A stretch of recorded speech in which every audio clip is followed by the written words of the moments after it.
ಇನ್ನು ರಾಜ್ಯ ಸರ್ಕಾರ ನಡೆಸ್ತಾ ಇರುವ ಜಾತಿ ಗಣತಿ ಸರ್ವೆಯಲ್ಲಿ ಭಾಗಿಯಾಗಲ್ಲ ಅಂತ ಬಿಜೆಪಿ ನಾಯಕರು ಹೇಳಿಕೆ ಕೊಟ್ಟಿದ್ರು. ಇದಕ್ಕೆ ಸಂಬಂಧಪಟ್ಟಂತೆ ಡಾಕ್ಟರ್ ಜಿ ಪರಮೇಶ್ವರ್ ಆಕ್ರೋಶಗೊಂಡಿದ್ದಾರೆ. ಸಮೀಕ್ಷೆ ಮಾಡೋದ್ರ ಮೂಲಕವಾಗಿ ಸ್ಥಿತಿಗತಿ ಗೊತ್ತಾಗತ್ತೆ ಜನರದ್ದು. ಈ ಸಮೀಕ್ಷೆ ಮೂಲಕ ಜನರ ಸ್ಥಿತಿಗತಿ ಯಾವ ರೀತಿಯಾಗಿದೆ ಇದೆಲ್ಲವೂ ಕೂಡ ಗೊತ್ತಾಗತ್ತೆ. ಸಮುದಾಯಗಳ ಆರ್ಥಿಕ ಸಾಮಾಜಿಕ ಸ್ಥಿತಿ ಗೊತ್ತಾಗತ್ತೆ. ಇದರ ಹೊರತಾಗಿ ಇನ್ನೇನದನ್ನ ದುರ್ಬಳಕೆ ಮಾಡಿಕೊಳ್ಳೋದಕ್ಕೆ ಸಾಧ್ಯ ಅಂತ ಪ್ರಶ್ನೆ ಮಾಡಿದ್ದಾರೆ. ಕೇಂದ್ರ ಸರ್ಕಾರದಿಂದಲೂ ಮುಂದೆ ಗಣತಿ ಮಾಡ್ತಾರೆ, ಆಗ ನಾವು ಭಾಗವಹಿಸೋದಿಲ್ಲ ಅಂತ ಹೇಳಿದ್ರೆ ಆಗುತ್ತಾ? ಬಿಜೆಪಿ ನಾಯಕರಿಗೆ ಇದು ಅರ್ಥ ಆಗೋದಿಲ್ವಾ ಅಂತ ಕಿಡಿಕಾರಿದ್ದಾರೆ.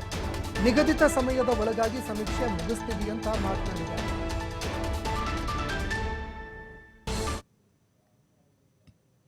ಅದಕ್ಕೆ ನಾನು ಅವರಿಗೆ ಮನವಿ ಮಾಡಿಕೊಳ್ತಕ್ಕಂಥದ್ದು, ಈ ಗೊಂದಲಕ್ಕೆ ಅವಕಾಶ ಕೊಡಬೇಡಿ. ಯಾಕೆಂದರೆ ನಾಳೆ ಸೆನ್ಸಸ್ ಬರುತ್ತೆ, 26ಕ್ಕೇನೋ ಮಾಡ್ತಾರೆ ಅಂತ ಹೇಳ್ತಿದ್ದಾರೆ. ಆ ಸೆನ್ಸಸ್ ಬಂದಾಗ ಇಟ್ಸ್ ಎ ನ್ಯಾಷನಲ್ ಸೆನ್ಸಸ್ಸು. ಅಧಿಕೃತವಾಗಿ ಈ ದೇಶದ ಜನಸಂಖ್ಯೆಯನ್ನು ಮತ್ತು ಅವರ ಸ್ಥಿತಿಗತಿಗಳನ್ನು ಅಧ್ಯಯನ ಮಾಡೋದಕ್ಕೆ ಭಾಳ ನಿಧಾನ ಆಗಿದೆ.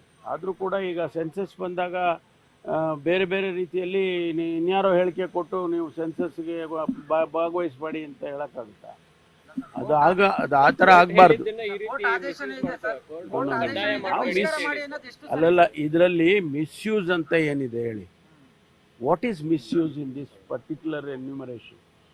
ಏನು ಇದರಲ್ಲಿ ಈಗ ಯಾವ್ಯಾವುದ ಸಮುದಾಯ ಎಷ್ಟು ಸಂಖ್ಯೆಯಲ್ಲಿದೆ ಮತ್ತು ಯಾವ ಸ್ಥಿತಿಯಲ್ಲಿದೆ ಅಂತ ನಾವು ಮಾಡ್ತಾ ಇರೋದೇ ಶೈಕ್ಷಣಿಕ ಮತ್ತು ಸಾಮಾಜಿಕ.